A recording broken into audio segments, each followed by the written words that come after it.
নমস্কাৰ বন্ধু-বান্ধৱীসকল, আমি আজি আহিছিলোঁ কলংপাৰা বায়েগাঁও সমাজৰ যি মহোৎসৱ চলি আছে। আজি চতুৰ্থৰ দিনা। আজি দিনৰ ভাগত আপোনাৰ ভাওনা আছিলে, দিন ভাওনা। সৰু সৰু ল'ৰা ছোৱালীসকলে দিন ভাওনা কৰিছে, গতিকে আমি সেই দিন ভাওনা চাবলৈ আহিছোঁ। গতিকে আপোনালোকে ভিডিঅ'টো চাই থাকিব প্ৰথমৰ পৰা শেষলৈকে। আমি কেনেধৰণৰ ভাওনা হৈছে কি হৈছে আমি আপোনালোকক দেখুৱাই থাকিম।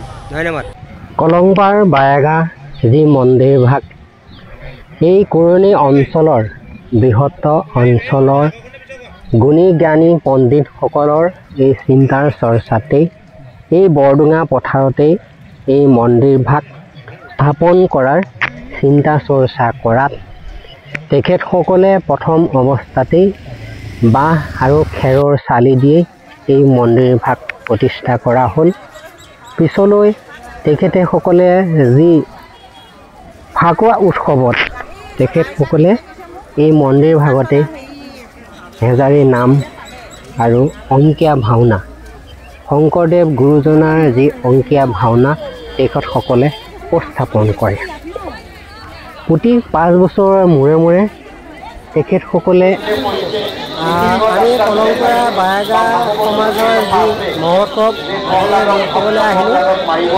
এই বাপজনা আমি এটা কথা সুধিব বিচাৰিছোঁ যে এই মহোৎসৱত যে আজি যি ভাওনা হৈছে, এই মহোৎসৱৰ অনুষ্ঠানভাগ যে আৰম্ভ হৈছে, আপোনাৰ কেনেকুৱা লাগিছে? অনুভৱ কওকচোন। কেনেকুৱা লাগিছে মানে এইটো ভাষাৰে বৰ্ণনা কৰিব নোৱাৰিম। হয়, মানে আমি ইয়াৰ পৰা নাই এমাহ মানৰ আগৰ পৰা প্ৰস্তুতি।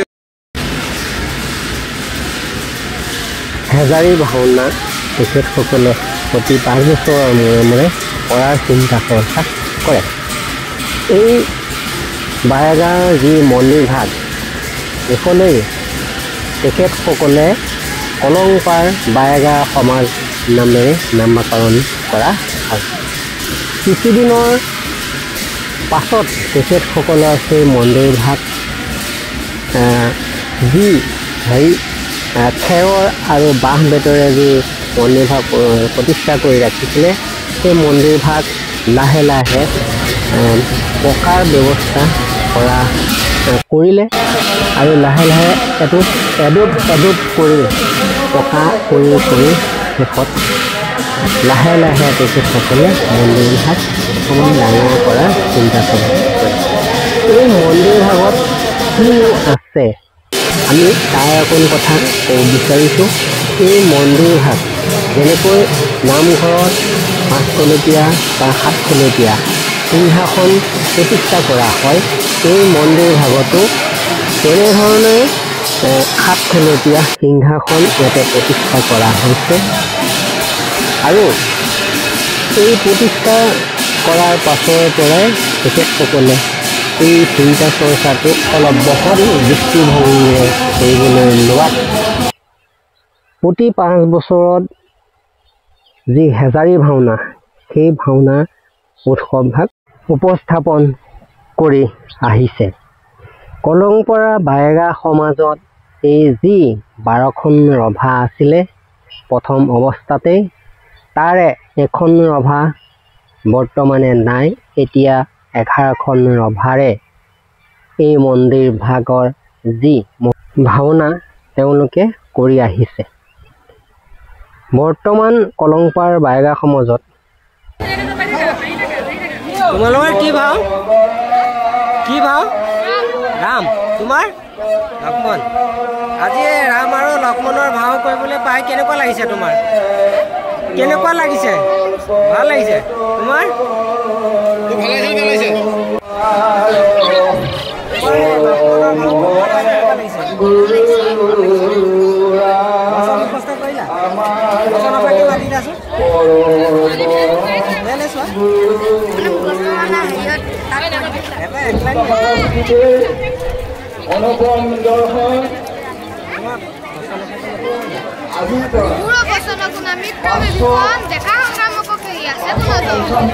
ধন্যবাদ।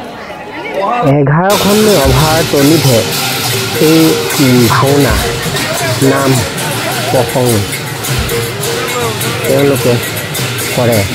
বাকী এখন ৰভাত উপস্থাপন কৰা নহয়।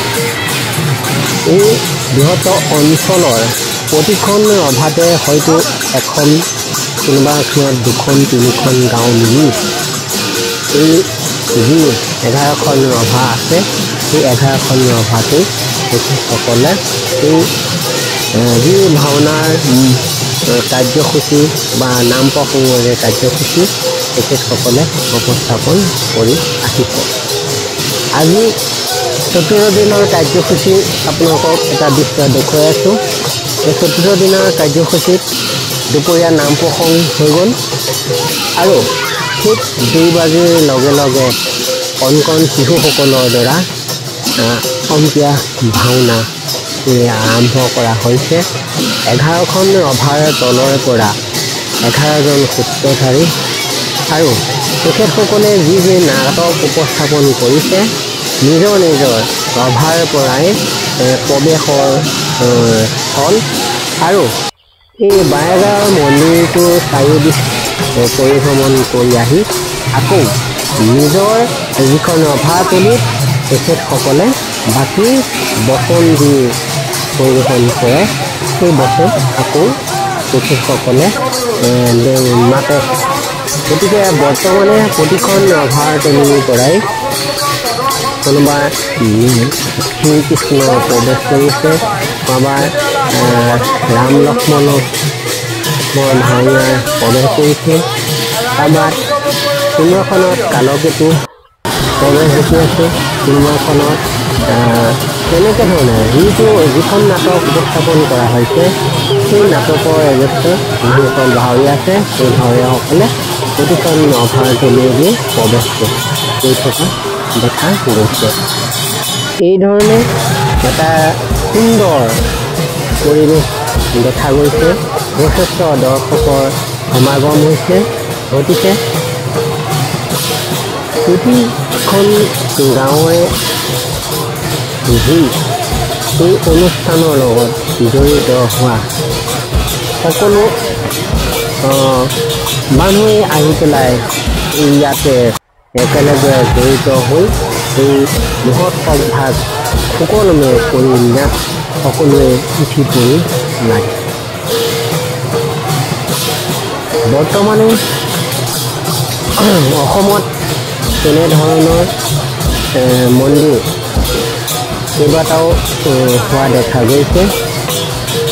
প্ৰথম এই কৰণী বৰডোঙা পথাৰতেই এই মন্দিৰভাগ স্থাপন হৈছিল।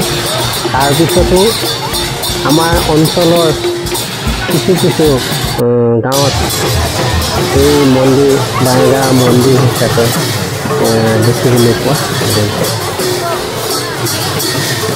আমি এটা কথাই ক'ব লাগিব যে শংকৰদেৱ গুৰুজনাৰ যি খোল, তাল, দবা, নেগেৰা, শংখ, দবা, কাঁহ আৰু অংকীয়া ভাওনাৰ যি আমাক দেখুৱাই থৈ গৈছে, তেখেতে যি অংকীয়া নাটক লিখি থৈ গৈছে সেই নাটকসমূহ বৰ্তমানে সজীৱ হৈ আছে। 600 বছৰ আগতেই যি এই গুৰুজনাৰ যি আদৰ্শৰে গঢ়ি থৈ যোৱা এই অনুষ্ঠানসমূহ বৰ্তমানলৈকে অসমতেই নহয় পৃথিৱীতেই এই ধৰণৰ গীত মাতৰ অনুষ্ঠান ভাওনা কলা সংস্কৃতিৰে পৰিপূৰক হৈ এয়া চাওক শিৱৰ প্ৰৱেশ দেখুৱাই আছে।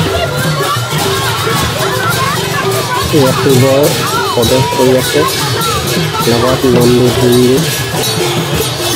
আমি যি শিৱৰ যি কৈলাশৰ যি হেৰিটো পৰিৱেশ দেখুওৱা নাই।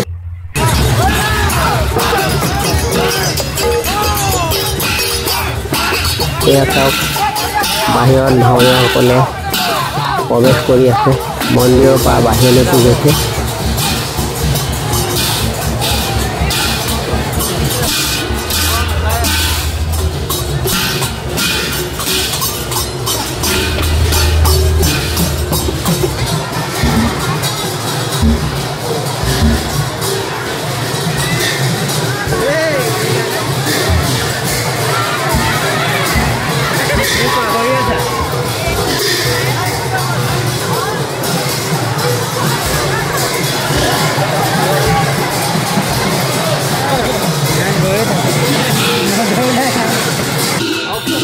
এয়া চাওক অভিমন্যুৰ যি দেহুৰ ভিতৰত সোমাই যি যুদ্ধ কৰিছিল অৰ্জুনৰ পুত্ৰ অভিমন্যু যি বেহুৰ ভিতৰত মাকৰ গৰ্ভত থাকোঁতেই তেখেতে শুনা পাইছিল যে বেহুৰ যুদ্ধ কেনেধৰণে কৰিব লাগে আৰু সেইকণ সময়তে বেহুৰ ভিতৰত যুদ্ধ কৰিবলৈ সোমোৱাৰ কথাখিনি তেখেতে শুনি আছিলে আৰু জানিছিল, কিন্তু কেনেধৰণে ওলাই বেহুৰ ভিতৰৰ পৰা সেই কথাখিনি শুনা নাপালে। ফলত অভিমন্যু সেই বেহুৰ ভিতৰতে কৌৰৱে ভীম আছিল লগত, কিন্তু অকলে ভীমে অভিমন্যুক ৰক্ষা কৰিব নোৱাৰিলে।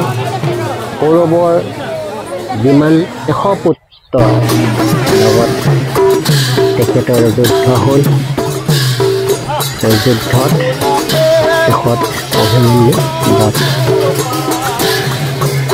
সেয়া চাওক শিৱ আৰু পাৰ্বতী এটা দৃশ্য। শিৱই পাৰ্বতীক এই নৃত্যৰ যোগেদি এই নাটকখনৰ এটা মুহূৰ্ত আমি দেখুৱাই আছোঁ আপোনাক। শিৱৰ সেই মোহিনী ভগৱান শ্ৰীকৃষ্ণৰ যেতিয়া মোহিনী ৰূপ ধৰিছিলে আৰু সেই মোহিনী ৰূপত ভোলেনাথে মনোমুগ্ধ হৈ সেই নাৰীগৰাকীক ৰূপত মনোমুগ্ধ হৈ তেখেতক আলিংগন কৰিবৰ বিচৰা এটা পৰিৱেশ এই নাটকখনত দেখুৱাই আছে। আৰু শিৱে সেই নাৰীগৰাকীৰ ৰূপ সৌন্দৰ্য দেখি তেখেতে আলিংগন কৰিবৰ বাবে পিছে পিছে ছবি হৈ আছে এটা মুহূৰ্ত। আমি এতিয়া আপোনালোকক এই পৰলংপাৰা বাইগা মহোৎসৱতে গ্ৰন্থ কেইখনমান গ্ৰন্থৰ কিতাপৰ দোকান ইয়াতে উন্মোচন কৰা হৈছিল। গতিকে আমি তাৰো কেইখনমান দোকানৰ যি গ্ৰন্থ আছে তাৰে এটা পৰিৱেশ আপোনালোকক দেখুৱাইছোঁ। যদি আপোনালোকে এই গ্ৰন্থ কিনিব বিচাৰে তেনেহ'লে আহক, এই গ্ৰন্থসমূহ ইয়াতে কিনিব পাৰিব। এয়া এটা দিনৰ ভাগৰ খোল প্ৰসংগ, কণ শিশুসকলৰ দ্বাৰা খোল প্ৰসংগৰ এটা দৃশ্য আপোনালোকক দেখুৱাইছোঁ। এইটো এই অঞ্চলৰে কণ শিশুসকলে খোল প্ৰসংগ কৰিছিল। আৰু এয়া আমাৰ মুখ্যমন্ত্ৰী ডাঙৰীয়া, এয়া আমাৰ মন্দিৰৰ প্ৰাংগণত তেখেতে আহি পেলাই এই সভাত এয়া গুৰুৰ আসনত তেখেতে সেৱা লৈছে। আৰু আমাৰ ভাগিনহঁতক লগত ওচৰ চাপি পেলাই মত প্ৰকাশ কৰিছে। এই ভাগ তেখেতে উন্মোচন কৰিলে। এয়া ভাগিনহঁতে ওলাহঁতে মামাৰ লগত ফটো উঠিছে।